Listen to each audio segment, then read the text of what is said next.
Time now for Rumors and Rumblings, brought to you by your Tri-State Cadillac dealers. A New York Post report earlier this evening suggests that the Mets aren't opposed to the idea of trading Juan Lagares and that at least one American League team is interested in his services. Now, a couple potential reasons for that. Brandon Nimmo is hitting .344 this spring with 3 homers.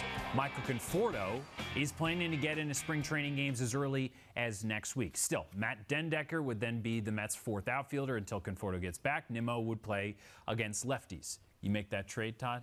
You trade Lagares out of here? Well, I mean, that's a little bit rushed because we don't have any idea what the trade actually is. They're talking about one American League team that might have an interest. Do I consider it? Absolutely. I do. I consider it. I think Nimmo's played his way into that starting center fielder role. I think he's done a good job of showing some maturity. He's showing a little pop in his bat. And Lagares has struggled so much offensively that you wonder how long they're going to allow a defensive guy that's making $6.5 million this year, $9 million next year, to sit on the bench. So if they can get something out of him, get a young arm, yeah, I would consider it. Wouldn't part of the consideration be, Nelson, that you've had Juan Lagares on the bench in the past, and that hasn't really done anything for his productivity? So as a bench player, he's really not that useful for you? You've had him on the bench since you almost signed him. Right. I mean, honestly, with injuries and everything else, he's had more time on the bench and sitting back and kind of being that 4th outfielder, the guy off the bench, the pinch hitter late.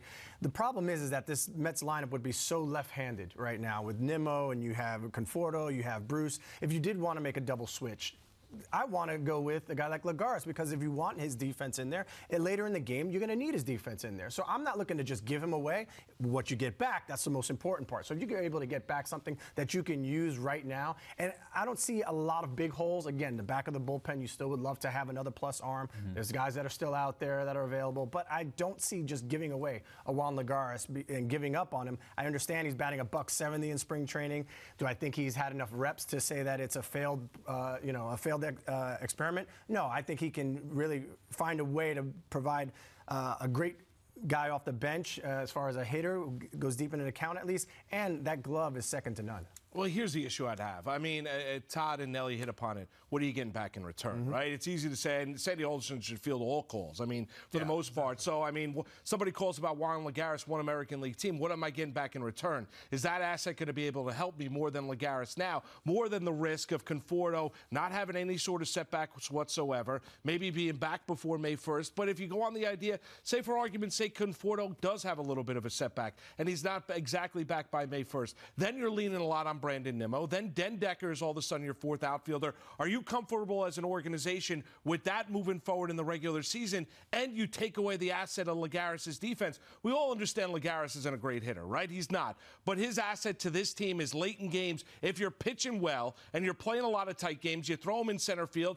and he can go gap to gap with any center fielder in Major League Baseball and go get it. The question is, what can you get back in return? How can that help you? Can it help you more than Lagares? I think you take the call. Whether or not that asset comes back, who knows? Yeah, well, the return is really the mystery in this conversation right now. But, Todd, you brought up the money. $15.5 million in 2 years for Juan Lagares. Right now, on this free agent market, that's a lot. Like, that's a very high-quality player right now. If you're the Mets and you're looking at offers coming in for Juan Lagares, maybe you can shed that salary. You're still looking at a market where there might be some interesting options Which for you. begs the question as to what those offers would be. It goes back to that same point, because is a team that knows in this free agent market that $15 million is a lot of money, like we're just saying, are they going to take a chance for a guy that's been a 4th outfielder and not productive offensively, especially in the American League?